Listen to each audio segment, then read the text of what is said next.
Channel. तो चलिए start करते हैं। स्टार्ट करने से पहले जिन कैंडिडेट्स ने हमारा चैनल अभी सब्सक्राइब नहीं किया, प्लीज़ सब्सक्राइब करके बेल बटन को प्रेस कर लें, जिससे मैं कोई भी वीडियो अपलोड करूं तो उसका नोटिफिकेशन आपको मिल सके। आज हम बात करेंगे आरआरबी एएलपी रिजल्ट की अपडेट को लेकर के कि रिज़ल्ट इतना लेट क्यों हो रहा है, ठीक है, और रिज़ल्ट को आने की संभावना क्या क्या क्या हो सकती हैं, ठीक है, और कब तक रिज़ल्ट जो अपडेट हो सकता है। तो काफ़ी पॉइंट मैंने यहाँ पर अपडेट किए हुए हैं जिनको लेकर के हम लोग डिस्कस करेंगे। जैसे आरआरबी एएलपी रिज़ल्ट अपडेट, ठीक है। उसके बाद में जब हम लोगों ने कॉल किया है तो उधर से क्या रिप्लाई आया है, कट ऑफ हाई जाएगा या लो जाएगा, रिज़ल्ट कब आएगा, ठीक है, आरआरबी एम्प्लॉई जो इंटरनल जो एम्प्लॉई हैं वो क्या चाहते हैं, ठीक है, और मतलब ये 2 पॉइंट्स हैं यहाँ पर मैंने अपडेट किए हैं, इनको मैं थोड़ा समझाऊंगा। सभी आरआरबीज अपना डेटा किसको भेजेंगे, नोडल आरआरबी को। फिर उसके बाद में ये मैंने एक ग्राफ सेट किया है कि किस तरीके से और अब क्या क्या चीज़ें बची हुई हैं और आगे का प्रोसेस क्या होना चाहिए, जो कि हम लोगों ने यहाँ राइट किया है, ठीक है।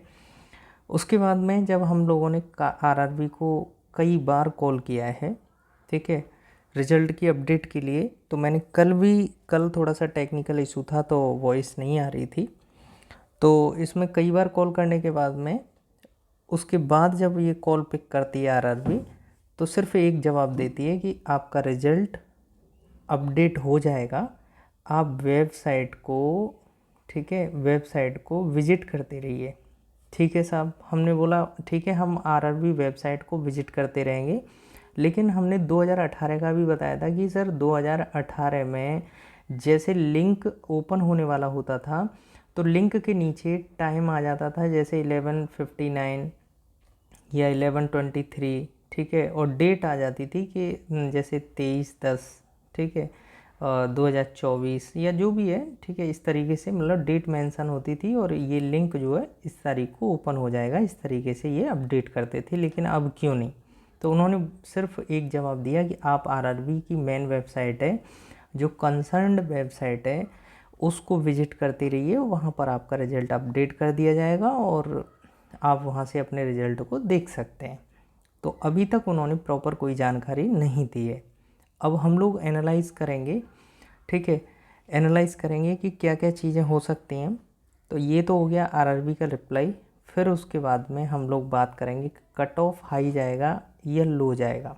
देखिए, कट ऑफ जैसे आरआरबी जो डेंजर जोन है, मैं आपको बता देता हूँ डेंजर जोन, ठीक है, जैसे आरआरबी प्रयागराज हो गया, ठीक है, प्रयागराज, बेंगलुरु हो गया, ठीक है, तो ये तो मतलब ये रेड लिस्ट में नाम है इनका, ये बहुत ज़्यादा मतलब कट ऑफ जाने की यहाँ पर संभावना है, क्योंकि नंबर ऑफ़ कैंडिडेट्स और भी हैं बोर्ड, लेकिन इससे कम है। जो नंबर ऑफ़ कैंडिडेट्स हैं वो यहाँ पर बहुत ज़्यादा अपीयर हुए थे और यहाँ की पोस्टें देखें तो वो लिमिटेड पोस्टें हैं। उसके बाद में रिज़ल्ट कब आएगा इसको लेकर के भी हम लोग चर्चा करेंगे, ठीक है। पहले हम लोग यहाँ देख लेते हैं कि आरआरबी के एम्प्लॉई एएलपी को चाहते हैं या नहीं चाहते कि एम्प्लॉई आए उनके यहाँ पे वर्क करे, ठीक है, इस तरीके से मैंने ये डिज़ाइन किया है। जैसे आरआरबी यहाँ पे क्या है कि जो पहले के जो आरआरबी हैं उनका क्या हो गया, प्रमोशन हुआ है, ठीक है, प्रमोशन हो गया तो वो सीनियर एएलपी बन गए, ठीक है, सीनियर एएलपी बन गए, नहीं तो जो इंटरनल एग्ज़ाम दे करके एडी वगैरह बन जाते हैं, ठीक है, और भी तुम्हारा एलआई वगैरह भी हो जाते हैं, लोको इंस्पेक्टर, ठीक है। उसके बाद में दूसरी लाइन में हमारा सिलेक्शन प्रोसेस वाले हैं। तो यहाँ पर क्या था, जैसे एक शेड मान लो, शेड में अगर 3000 एएलपी हैं, ठीक है, 3000 एएलपी हैं और गाड़ियाँ काफ़ी ठीक ठाक हैं, चलाने वाले भी ठीक हैं, तो स्टार्टिंग टाइम में, ठीक है, तो यहाँ कोई प्रॉब्लम नहीं है। अब इसमें से अगर यहाँ से अगर 2000 बचते हैं, 1000 का प्रमोशन और तुम्हारा कहीं दूसरी नौकरी पकड़ लेते हैं ये प्रमोशन हो जाता है या इंटरनल एग्ज़ाम दे करके वो आगे की पोस्ट को ले लेते हैं। तो कितने बजे यहाँ पर कितना हो गया, 2000 बचे। अगर 1000 ने ले लिया तो वर्कलोड क्या हो गया तुम्हारा, वर्क क्या हो गया, बढ़ गया, क्योंकि एक आदमी क्या करेगा, 2-2 ड्यूटी करेगा। ठीक है, ठीक है, 2-2 ड्यूटी करेगा तो वर्कलोड क्या आ जाएगा, ज़्यादा आ जाएगा। वर्डन क्या आ जाएगा, ALP के ऊपर बहुत ज़्यादा वर्डन आ जाएगा। तो उसके बाद में ये क्या करेंगे कि ये भी चाहते हैं कि जो सिलेक्शन जो होने वाला है उनको सेलेक्ट करने के बाद, ठीक है, ये ALP को जल्दी मतलब सेलेक्ट करें और जल्दी इनका मेडिकल और जो पैनल है उसको कंप्लीट करके और ALP को ट्रेनिंग के लिए भेज दें, जिससे कि इन लोगों को भी राहत मिल सके। तो ये रहा इंटरनल। ठीक है, तो ये क्या है, सिलेक्शन अभी क्या है, अंडर प्रोसेसिंग है, जो कि आप देख ही रहे हैं, अभी रिजल्ट अटका हुआ है। उसके बाद ठीक है, सभी RRB क्या करती हैं, अपना डेटा को नोडल RRB मुंबई को भेजेंगे। ठीक है, नोडल RRB को भेजेंगे जो कि री एग्ज़ाम वगैरह हुआ था। ठीक है, और उसके बाद में जैसे कैंडिडेट हो गया, उसने री एग्ज़ाम या एग्ज़ाम दिया। ठीक है, कंडक्ट किसने कराया, TCS ने कराया। TCS किसको सेंड करेगा डेटा को, इसने तो करा लिया। ठीक है, डेटा इसके पास था, इसने भेज दिया कंसर्न्ड RRB को।